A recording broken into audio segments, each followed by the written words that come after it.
In the last videos, we covered about the CIRP Corporate Insolvency Resolution Process and आज हम MSME के लिए same process को follow करने वाले हैं, लेकिन इसमें कुछ एक फास्ट प्रोसेस रहता है. It is sets to be PIRP, pre package insolvency resolution process कहते हैं. अगर आपको CIRP से रिलेटेड कंप्लीट पीडीएफ चाहिए, मॉड्यूल ए बी का पीडीएफ ऑलरेडी हम दे रहे हैं free of cost. Complete PDF है पूरा का पूरा, प्रिंट आउट लीजिए एंड स्टार्ट कर दीजिए अपनी स्टडी को. एंड पूरा का पूरा क्रैश कोर्स भी इवन अवेलेबल है. आपको सिंपली लिखना है CIB अपडेट्स और उसे व्हाट्सएप कर देना है इस नंबर के ऊपर 8360944207 के ऊपर, and I will be sharing all the details. चलिए हम स्टार्ट करते हैं अबाउट द PIRP की. PIRP होता क्या है? This is pre package insolvency resolution process, right. तो इस सीरीज में हम PIRP के बारे में समझेंगे और साथ के साथ PIRP एंड CIRP के बीच में जो डिफरेंसेस हैं उनके बारे में भी बात करने वाले हैं. तो एक काफी एक faster and simpler insolvency process है, खास करके बनाया गया है एमएसएमईज के लिए, जहां पर डेटर यानी कि जो कंपनी होती है वो खुद से इस प्रोसेस को स्टार्ट करती है.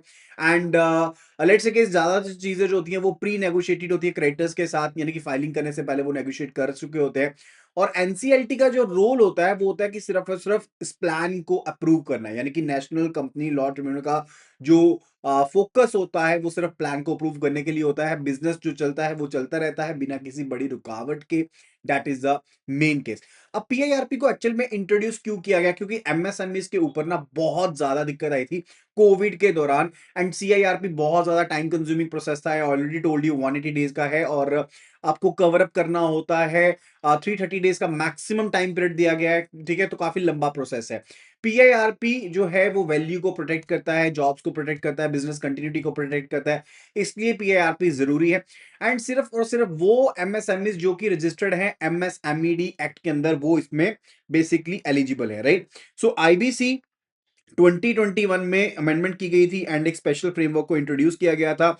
And this is MSME focused and काफी ज्यादा फास्टर रेजोल्यूशन है. अगर हम इसको कंपेयर करें टू द CIRP तो काफी ज्यादा फास्ट है. अब PIRP क्यों एग्जिस्ट करता है? क्योंकि MSMEs के ऊपर इंपैक्ट पड़ता है. As I told you, CIRP का प्रोसेस काफी ज्यादा लेंथी है, उसमें काफी ज्यादा हाई कॉस्ट इन्वॉल्व है. एंड अर्जेंट नीड थी कि हम एक ऐसा प्रोसेस लेकर के आए जो काफी जल्दी से हमें जजमेंट प्रोवाइड कर पाए. एंड एक टाइम बाउंड रेस्क्यू मैकेनिज्म यही था कि हम लेकर के आए हैं PIRP, pre package insolvency resolution process. जैसे नाम ही बताता है, ऑलरेडी प्री पैकेज्ड है, सब चीजें की हुई हैं, सिर्फ और सिर्फ प्लान को अप्रूव करने का काम करना होता है एनसीएलटी में. तो एनसीएलटी ने तो काफी जल्दी से काम हो जाता है. तो डेफिनेशन की बात करें, this is pre plan resolution and debtor जो है वो इस प्लान को प्रपोज करता है. क्रेडिटर पहले उसे अप्रूव कर चुके होते हैं और उसके बाद उसकी फाइलिंग होती है. And now let's have a look at the key philosophy. So it's basically about the cooperation over the litigation, यानी कि कोलैबोरेटिव अप्रोच है जिसके साथ जो एडवर्सियल आपकी प्रोसीडिंग्स है वो काफी हद तक रिड्यूस हो जाती हैं. बिजनेस कंटिन्यूटी बनी रहती है बिना किसी दिक्कत के, डिसरप्शन के. जो बिजनेस है वो चलता रहता है, उसमें कोई भी दिक्कत नहीं आती है. एंड एसेट वैल्यू प्रोटेक्शन भी रहती है. जो एंटरप्राइज का वर्थ है, जॉब्स हैं, वो सभी प्रोटेक्टेड रहती हैं through out the time, right. And eligibility criteria की बात करें, वो एमएसएमई जो MSMED एक्ट यानी कि micro small medium enterprises act में रजिस्टर्ड है, वो बेसिकली इसमें कवर्ड है. एंड फर्दर डिफॉल्ट रेंज जो है वो मिनिमम 10 लाख रुपए से लेकर के 1 करोड़ तक की है, यानी कि 1 करोड़ से ऊपर का जो दायरा जाता है वो CIRP में जाता है, लेकिन 1 करोड़ तक का अगर कोई अमाउंट है डिफॉल्ट का तो वो जाएगा PIRP में, अगर MSME के तहत वो रजिस्टर्ड है. तो कौन पर्सन अप्लाई कर सकता है? सिर्फ और सिर्फ जो कॉर्पोरेट डेटर है वो अप्लाई कर सकता है. कंपनी खुद से इस प्रोसेस को इनिशिएट कर सकती है. फाइनेंशियल क्रेडिटर PIRP के प्रोसेस को स्टार्ट नहीं कर सकते. देखो वो चीज हमने पढ़ी थी कि CIRP को इनिशिएट कर सकती है, ठीक है. CIRP के केस में जो ऑपरेशनल क्रेडिटर्स हैं या फाइनेंशियल क्रेडिटर्स हैं वो शुरू कर सकते थे, लेकिन PIRP के केस में ऐसा नहीं है. फाइनेंशियल क्रेडिटर्स इंडिपेंडेंटली फाइल नहीं कर सकते हैं PIRP के लिए. फर्दर मैंडेटरी अप्रूवल चाहिए रहता है. 66% फाइनेंशियल क्रेडिटर्स का अप्रूवल चाहिए रहता है अगर आपने PIRP को आगे लेकर के आना है. सो जितने भी अनरिलेटेड फाइनेंशियल क्रेडिटर्स हैं उनको अग्री करना होगा प्रोसेस करने के लिए, और साथ ही साथ कुछ स्पेशल रेजोल्यूशन भी चाहिए by the board of directors या शेयर होल्डर की मीटिंग के द्वारा. एक PIRP की एप्लीकेशन के लिए एक अप्रूवल चाहिए रहता है. यानी कि 66% जो फाइनेंशियल क्रेडिटर्स हैं वो तो अप्रूव करेंगे करेंगे, और साथ ही साथ एक रेजोल्यूशन चाहिए from the board of directors या शेयर होल्डर्स के द्वारा चाहिए रहेगा जो ऑथराइज करेंगे PIRP की एप्लीकेशन को.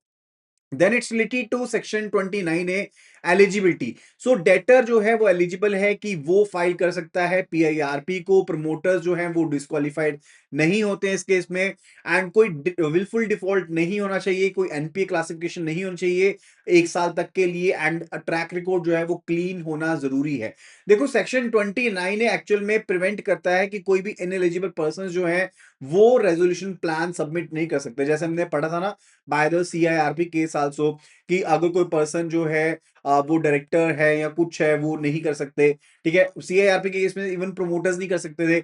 अब इसमें प्रोमोटर्स जो है वो क्वालिफाइड है, वो कर सकते हैं, राइट, उनको डिस्क्वालीफाई नहीं किया गया। लेकिन अदर देन दैट सभी कंडीशन सेम है कि किन पर्सन को रोका गया जो रेजोल्यूशन प्लान नहीं दे सकते, जो रेजोल्यूशन एप्लीकेंट नहीं बन सकते। अब अगर हम आईबीसी के केसेस की बात करें तो बहुत से केसेस हैं related to it, and further अगर कोई प्रायर आपका पीआईआरपी नहीं हुआ है तो लुक बैक पीरियड जो है वो 3 साल का है। अगर कोई प्रायर सीआईआरपी नहीं हुआ है तो लुक बैक पीरियड जो है वो 3 साल का होता है, राइट। अगर कोई आपका रिसेंट केस नहीं है, लुक बैक पीरियड होता है जब आप एक स्क्रूटिनी करते हो ना कि हाँ भाई पिछले ट्रांजैक्शन में जाकर के देखेंगे कोई हेरा फेरी तो नहीं हुई है, उसको कहते हैं। एंड फॉर द उसमें लुक बैक पीरियड जो रहता है वो 3 साल का रहता है from the PIRP date, right. Now let's have a look at the key feature that is a debtor in possession. अब पीआईआरपी के केस में होता क्या है कि जो मैनेजमेंट होती है ना वो प्रमोटर्स के पास ही रहती है, यानी कि प्रमोटर्स ही चीजों को मैनेज करते होते हैं, राइट। सीआईआरपी के केस में क्या होता था कि जो आईआरपी है वो सस्पेंड कर देता था, ठीक है, लेकिन इस केस में ना आईआरपी इस केस में कुछ ऐसा नहीं करता है। जो एग्जिस्टिंग मैनेजमेंट होती है वो ऑपरेशनल कंट्रोल में रहती है, डे टू डे ऑपरेशन उन्हीं की तरह मैनेज किए जाते हैं, बिजनेस के डिसीजंस भी इंटरनल रहते हैं, कोई मैनेजमेंट डिस्प्लेसमेंट नहीं होती है, right. And resolution professional supervises, basically वो क्या चीज है कि जो रेजोल्यूशन प्रोफेशनल होता है ना वो ओवरसाइट करता है, वो टेकिंग कंट्रोल का काम नहीं करता, राइट। इस केस में ये नहीं होता कि रेजोल्यूशन प्रोफेशनल जो है वो कंट्रोल को ले लेगा या डिस्प्लेसमेंट कर देगा मैनेजमेंट की, ऐसा कुछ नहीं होता। सिर्फ कंप्लायंस को मॉनिटर करेगा, उसे रिपोर्ट करेगा to the committee of the creators and ensure करेगा कि प्रोसेस इंटीग्रिटी मेंटेन्ड है, दैट्स इट। एंड फिर बात आती है role of resolution professional, oversight करना, चीजों को देखना, रिपोर्टिंग करना और ये चेक करना कि इंटीग्रिटी मेंटेन्ड है ना पूरे के पूरे प्रोसेस की। यही काम होता है किसका, आरपी का, रेजोल्यूशन प्रोफेशनल का। एंड बेस रेजोल्यूशन प्लान, अब ये प्लान इनिशिएट किया जाता है बाय द प्रमोटर्स। जो बेस रेजोल्यूशन प्लान है बीआरपी कहते हैं इसको, कॉर्पोरेट डेटर प्रिपेयर करता है कॉम्प्रिहेंसिव रेजोल्यूशन स्ट्रेटेजी, एंड ये सबमिट कर देता है स्टार्टिंग में एनसीएलटी को।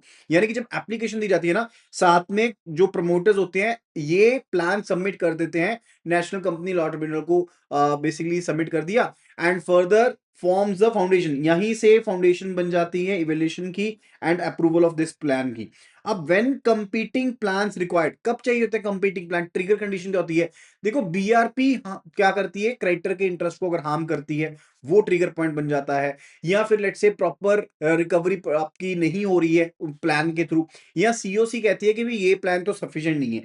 ये 3 पॉइंट बन जाते हैं ट्रिगर के, कि भाई ये अगर चीज है, यानी कि अगर जो बेसिक आपका बेस रेजोल्यूशन प्लान है वो सही नहीं है क्रेडिटर के लिए, या रिकवरी प्रॉपर नहीं हो रही है, या सीओसी कहते हैं कि ये प्लान सफिशिएंट नहीं है, तो उस सिनेरियो में अलग से कंपीटिंग प्लान चाहिए रहेंगे। एंड सीओसी इनवाइट करती है भाई रेजोल्यूशन एप्लीकेंट्स को कि कोई और बंदे आओ और प्लान देके जाओ, राइट, तब ये चीज रहती है।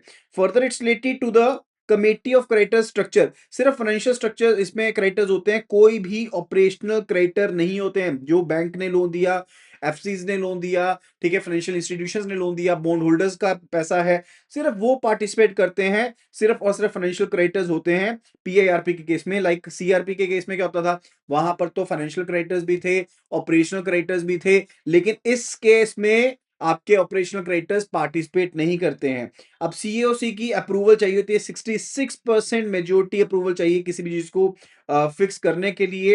एंड वोटिंग मैकेनिज्म रहता है फाइनेंशियल डेप्ट वैल्यू के हिसाब से, वेटेज होती है, कोई हेड काउंट बेस्ड नहीं रहता है, वेटेड वोटिंग सिस्टम होता है। एंड कौन से की डिसीजन होते हैं, क्या हमने बेस रेजोल्यूशन प्लान को अप्रूव करना है, क्या हमने कंपीटिंग प्लान लेकर के आना कोई, and further final resolution plan pass कर दिया जाता है।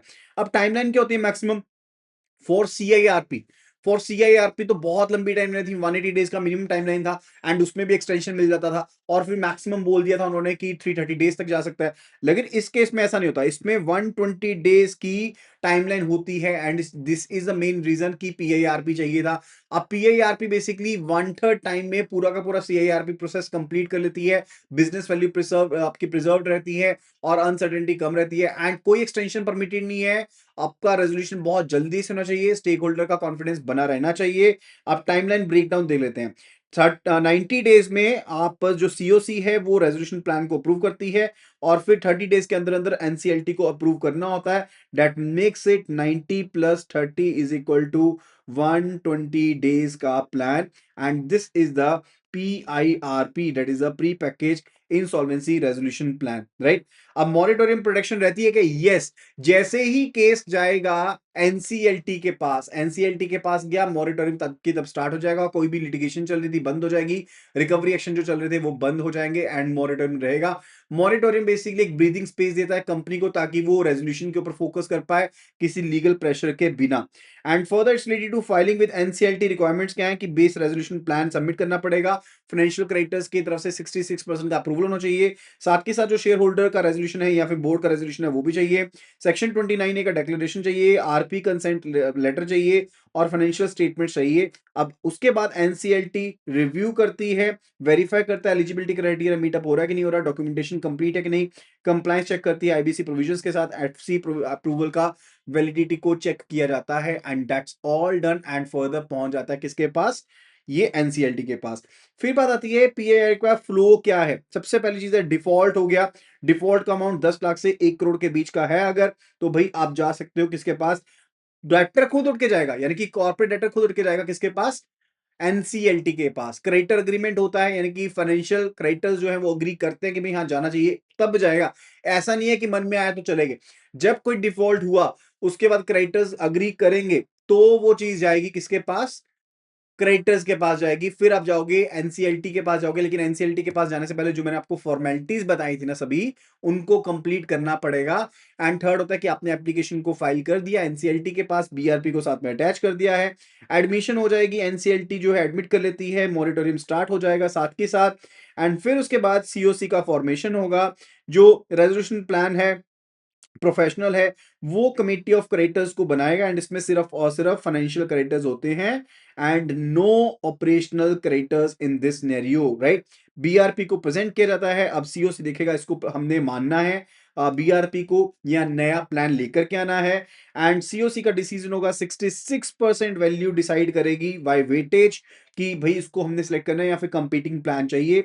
And for the final approval अगर हो गया, वोटेज हो गई है, 90 डेज के अंदर अंदर सीओसी को प्लान को अप्रूव करना होता है एंड फर्दर फिर एनसीएलटी 30 दिन के अंदर अपना फाइनल ऑर्डर देगी, ट्रिब्यूनल फाइनल अपना आंसर देगा रिलेटेड टू, उसको प्रोसेस करेगा एंड इसमें कोई भी आगे बढ़ा नहीं सकते हो चीज को, राइट।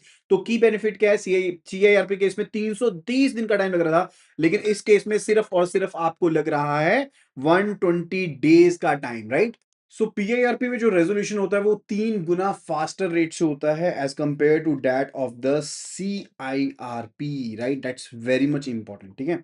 फिर बात आती है कि बेनिफिट क्या है, इसमें कॉस्ट काफी ज्यादा कम है, लिटिगेशन का टाइम पीरियड काफी कम है एंड देन इसमें हेयरिंग्स कम होती हैं, प्रोफेशनल फीस भी कम होती है एंड वैल्यू प्रिजर्वेशन का भी बेनिफिट है, क्योंकि देखो कम टाइम में आप इस प्रोसेस को कंप्लीट कर रहे हो तो सप्लायर रिलेशनशिप मेंटेन रहते हैं, एम्प्लॉयज आपके एम्प्लॉयड रहते हैं, आपके जो कस्टमर कॉन्ट्रैक्ट्स हैं वो ऑनर होते रहते हैं और रेवेन्यू जनरेशन भी आपका होता रहता है और इसमें डिसरप्शन भी काफी कम होती है एंड इसमें हेयरिंग भी काफी कम होती है। आपको बिजनेस लॉस का डर भी नहीं रहता है एंड क्रेडिटर कॉन्फिडेंस भी बना रहता है, क्योंकि प्री नेगोशिएटेड प्लान होता है, एक ऑलरेडी एक बेस रेजोल्यूशन प्लान हम जिसको कहते हैं बीआरपी कहते हैं, वो ऑलरेडी आपके पास एग्जिस्ट करता है और जो रिकवरी एक्सपेक्टेशन है वो भी ज्यादा होती है, अनसर्टेनिटी कम होती है and this is the limitation कि ये सिर्फ और सिर्फ एमएसएमई यानी कि माइक्रो स्मॉल मीडियम एंटरप्राइजेस के लिए है। अमाउंट भी रिस्ट्रिक्टेड है, यानी कि जहां पर डिफॉल्ट सिर्फ 10 लाख से 1 करोड़ तक का है वहीं पर अवेलेबल रहेगा और कहीं अवेलेबल नहीं रहता है एंड लिमिटेशन ये भी है कि possible promoter misuse can be there, इस फैक्टर है कि बीआरपी जो है वो प्रमोटर को फेवर करे, अंडर वैल्यूएशन हो सकती है एसेट्स की, क्रेडिटर रिकवरी इनएडिक्वेट हो सकती है, रिलेटेड पार्टी ट्रांजैक्शंस हो सकती हैं। सो सीओसी को डेफिनेटली विजिलेंट रहना पड़ेगा, कमेटी ऑफ क्रेडिटर्स को विजिलेंट रहना पड़ेगा। एंड यहाँ पर फाइनेंशियल क्रेडिटर अग्रीमेंट चाहिए रहता है कि आपको 66% बाय वेटेज वैल्यू आपको एक अप्रूवल देना पड़ेगा to the BRP before the filing. सिर्फ तभी फाइलिंग हो सकती है। अब ये कई बार क्या होता है कि आपके क्रेडिटर जो फाइनेंशियल क्रेडिटर हैं वो उस चीज के ऊपर डिसएग्री कर सकते हैं, so that can be issue. तो एक बैरियर बन जाता है ये एंट्री के लिए। एंड डिफॉल्ट रेंज कम है, एज आई टोल्ड यू, सिर्फ 10 लाख से लेकर के 1 करोड़ के केसेस इसमें शामिल हो सकते हैं, और उससे ज्यादा का केस इसमें शामिल नहीं हो सकता है। And that's all about the thing. अगर आपको वीडियो पसंद है तो जल्दी से वीडियो को लाइक जरूर करें, वीडियो को शेयर जरूर करें, और अगर आपको कंप्लीट पीडीएफ चाहिए एबीएम का related to module A and B, तो अभी के अभी लिखो CAIIB अपडेट्स। क्या लिखना है? CAIIB अपडेट्स लिखना है और व्हाट्सएप कर देना है टू द नंबर 8360944207 के ऊपर, right? So that will be all. Thank you so much and see you again in the next video. Happy learning.